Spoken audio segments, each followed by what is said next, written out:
Assalamualaikum warahmatullahi wabarakatuh, Ustaz Azhari. Nama saya Muhammad Iman Hakim bin M. Saini dan saya akan bincang mengenai pentingnya pembangunan mampan di Malaysia. Pembangunan mampan bukan hanya tentang pertumbuhan ekonomi, tapi juga melibatkan perkara seperti sosial, alam sekitar dan budaya dalam jangka masa panjang. Dalam keadaan masyarakat Malaysia yang semakin rumit, tadbir urus yang baik dan pembangunan yang mampan adalah sangat penting.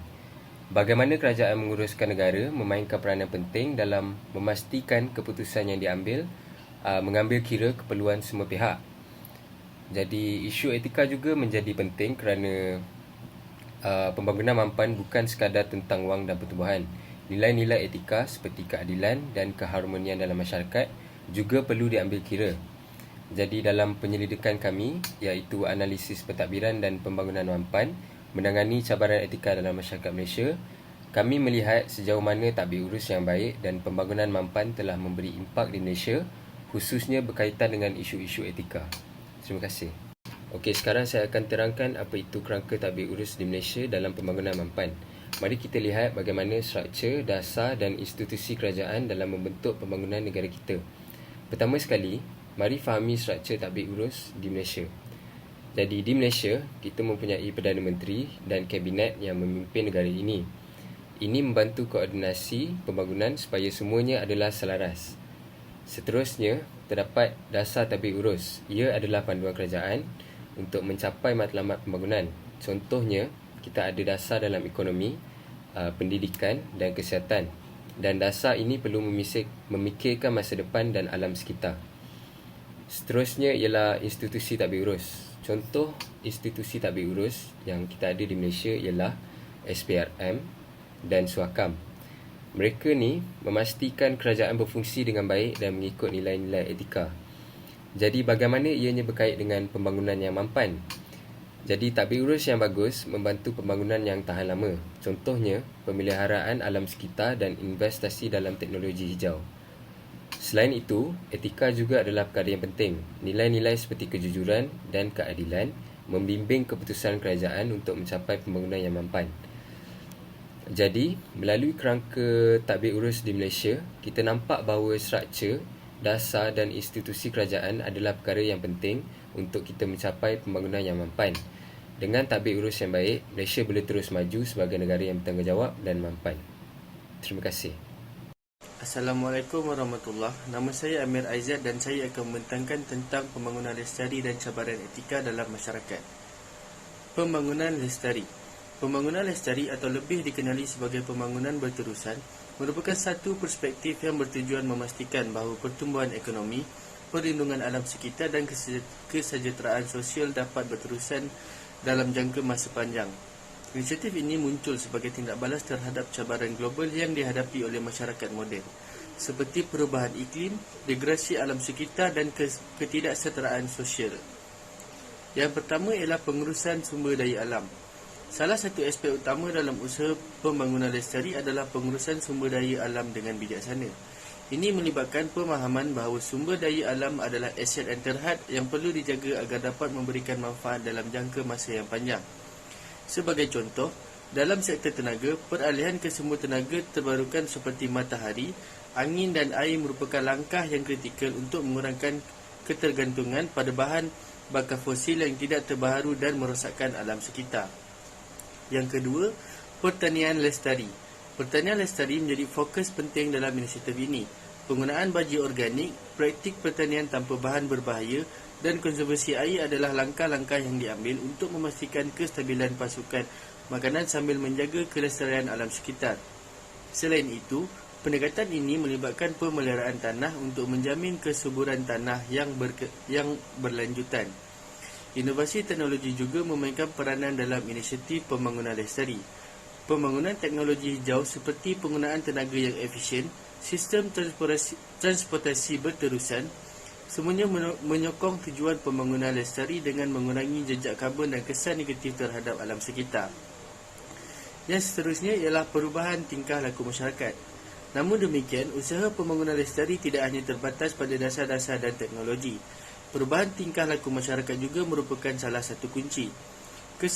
Kesedaraan kesadaran terhadap kesan aktiviti seharian terhadap lingkungan seperti pola penggunaan dan pembuangan sampah dapat memberikan dorongan kepada individu untuk membuat pilihan yang lebih berlanjutan.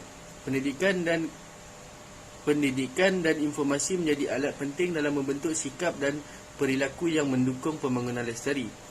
Penting untuk dicatat bahawa usaha pembangunan lestari bukan hanya tanggungjawab pemerintah atau sektor bisnes. Ia juga merupakan tanggungjawab bersama. Keterlibatan masyarakat civilian, organisasi non-pemerintah dan sektor swasta sangat penting untuk mencapai tujuan ini secara efektif. Kerjasama antara berbagai pihak dapat menciptakan sinergi yang kuat, memungkinkan berbagi sumber daya, pengetahuan dan juga pengalaman. Seterusnya ialah cabaran etika dalam masyarakat Malaysia. Etika dalam masyarakat Malaysia merangkumi sekumpulan nilai, norma dan prinsip moral yang menjadi landasan untuk tingkah laku dan interaksi sosial dalam komuniti. Masyarakat Malaysia cenderung memberi penekanan kepada nilai-nilai kesopanan dan penghargaan terhadap orang lain, terutama kepada yang lebih tua atau berpangkat tinggi. Adab dan budi bahasa memainkan peranan penting dalam interaksi harian. Dengan demikian, etika memegang peranan penting dalam membentuk masyarakat yang adil, beradab dan bertanggungjawab. Malaysia sebagai sebuah negara yang kaya dengan kepelbagaian budaya, agama dan etnik menghadapi pelbagai cabaran etika dalam membentuk masyarakat yang adil, cemerlang dan bertanggungjawab. Beberapa cabaran utama termasuk isu-isu seperti rasuah, diskriminasi, penggunaan teknologi dan kelestarian alam sekitar. Yang pertama ialah rasuah dan penyelewengan kuasa. Rasuah dan penyelewengan kuasa merupakan cabaran etika utama di Malaysia. Kes-kes rasuah yang melibatkan pihak berkuasa atau individu dalam sektor awam dan swasta telah menimbulkan ketidakpercayaan masyarakat terhadap integriti institusi yang ketulusan pentadbiran. Rasuah merupakan amalan tidak jujur di mana individu atau pihak berkuasa menerima atau memberi suapan, hadiah atau manfaat peribadi sebagai pertukaran untuk mendapatkan kepentingan yang tidak patut atau melibatkan penyelewengan tugas rasmi. Ini merugikan integriti institusi dan memberi kesan negatif terhadap pembangunan dan kesejahteraan masyarakat. Malaysia menghadapi cabaran serius dalam menangani rasuah, terutama di sektor pentadbiran awam dan bisnes, mencipta ketidakpercayaan di kalangan rakyat dan mengancam keadilan sosial serta kemajuan ekonomi negara. Sebagai contoh, 1MDB atau lebih dikenali skandal Satu Malaysia Development Berhad yang melibatkan penyalahgunaan dana kerajaan dan kegiatan kewangan yang tidak telus, menyebabkan kerugian besar kepada negara dan merosakkan imej Malaysia di peringkat antarabangsa. Penyelewengan kuasa merujuk kepada penggunaan kuasa atau tanggungjawab rasmi secara salah atau tidak beretika untuk kepentingan peribadi atau kumpulan tertentu, merugikan masyarakat dan institusi. Sebagai contoh, skandal tender dan kontrak melibatkan penyelewengan dalam proses tender dan pengagihan kontrak awam dengan tujuan memberi manfaat kepada individu atau syarikat tertentu tanpa mematuhi prinsip keadilan dan keterbukaan. Yang seterusnya, ketidaksetaraan dan diskriminasi. Ketidaksetaraan dan diskriminasi merujuk kepada perlakuan yang tidak adil dan tidak setara terhadap individu atau kumpulan dalam masyarakat, berasaskan faktor-faktor seperti keturunan, jantina, etnik, agama, keupayaan dan faktor lain. Ini boleh memberi kesan serius terhadap hak, peluang dan kehidupan individu dan kumpulan tersebut. Ketidaksetaraan dalam peluang pendidik merujuk kepada perbezaan dalam akses dan peluang untuk mendapatkan pendidikan berkualiti. Contohnya, kesenjangan ekonomi dalam pendidikan dan akses ke pendidikan tinggi. Pelajar dari keluarga berpendapatan rendah mungkin menghadapi kesulitan untuk mendapatkan sumber dan sokongan yang sama dengan rakan-rakan mereka yang berasal dari keluarga berpendapatan tinggi. Sementara itu, pelajar dari kumpulan etnik atau kawasan luar bandar mungkin menghadapi cabaran lebih besar dalam memperoleh akses ke institusi pendidikan tinggi berkualiti. Selain itu, terdapat juga diskriminasi dalam pekerjaan yang melibatkan perlakuan tidak adil terhadap individu berdasarkan ciri-ciri tertentu seperti etnik, agama atau juga jantina. Sebagai contoh, diskriminasi jantina menyebabkan wanita menghadapi gaji yang lebih rendah, kurang berpeluang untuk menaiki pangkat, atau diskriminasi dalam bidang pekerjaan tertentu yang masih dianggap sebagai kerjaya dominan lelaki. Pekerja dari kumpulan etnik tertentu mungkin mengalami pengasingan atau kurang peluang pekerjaan berdasarkan stereotip atau prasangka etnik. Akibatnya, ketidaksetaraan dan diskriminasi membawa kesan negatif terhadap keharmonian sosial, perkembangan ekonomi dan kestabilan politik dalam masyarakat. Ia juga menyumbang kepada pembentukan ketidakpuasan, kurangnya kepercayaan dan ketidakstabilan sosial. Dan yang terakhir, keselamatan digital dan privasi. Keselamatan digital dan privasi merupakan aspek penting dalam dunia moden yang sangat bergantung pada teknologi digital. Ia melibatkan perlindungan terhadap data pribadi individu, pencegahan akses yang tidak sah atau penyalahgunaan data, serta memastikan kestabilan dan berlanjutan persekitaran digital. Dalam konteks masyarakat Malaysia, sebaran dan isu berkaitan keselamatan digital dan privasi semakin mendapat perhatian seiring dengan peningkatan penggunaan teknologi. Pencurian data peribadi merupakan ancaman serius, boleh membawa kepada penyalahgunaan identiti, penipuan atau penggunaan maklumat sensitif untuk tujuan yang jahat. Contohnya, serangan cyber terhadap organisasi atau syarikat yang menyebabkan kebocoran data pelanggan seperti butiran kad kredit atau maklumat perbankan. Malaysia juga tidak terkecuali daripada serangan cyber yang boleh merosakkan sistem komputer, merampas data atau mengancam keselamatan infrastruktur digital. Sebagai contoh, serangan cyber ke atas laman web kerajaan atau syarikat mengakibatkan gangguan perkhidmatan atau pencurian maklumat. Namun, kerajaan Malaysia telah mengumumkan pelan induk keselamatan cyber yang bertujuan untuk memperkuatkan infrastruktur cyber negara dan melibatkan penglibatan semua pihak berkepentingan. Ini termasuk langkah-langkah untuk memantau dan merespon kepada ancaman cyber, meningkatkan kapasiti dan keupayaan pasukan keselamatan cyber serta menyediakan panduan untuk organisasi dan individu untuk meningkatkan keselamatan digital. So, itu sahaja daripada saya. Terima kasih kerana mengambil masa untuk mendengar. Assalamualaikum, nama saya Muhammad Amir Azman. Di sini saya akan meneruskan poin 5.0, iaitu strategi untuk tadbir urus dan pembangunan lestari yang beretika. Dalam era globalisasi dan cabaran alam sekitar yang semakin ketara, tadbir urus dan pembangunan lestari telah menjadi keutamaan mendesak. Keperluan untuk menyusun strategi tadbir urus yang beretika adalah aspek yang mendasarkan dalam mengejar kemajuan ekonomi sambil menjaga kelestarian alam sekitar bagi generasi akan datang. Pada poin 5.1, strategi menangani cabaran etika. Cabaran etika yang dikenal pasti seperti penyalahgunaan sumber alam, kesenjangan sosial dan impak negatif terhadap masyarakat tempatan memerlukan tindakan yang proaktif.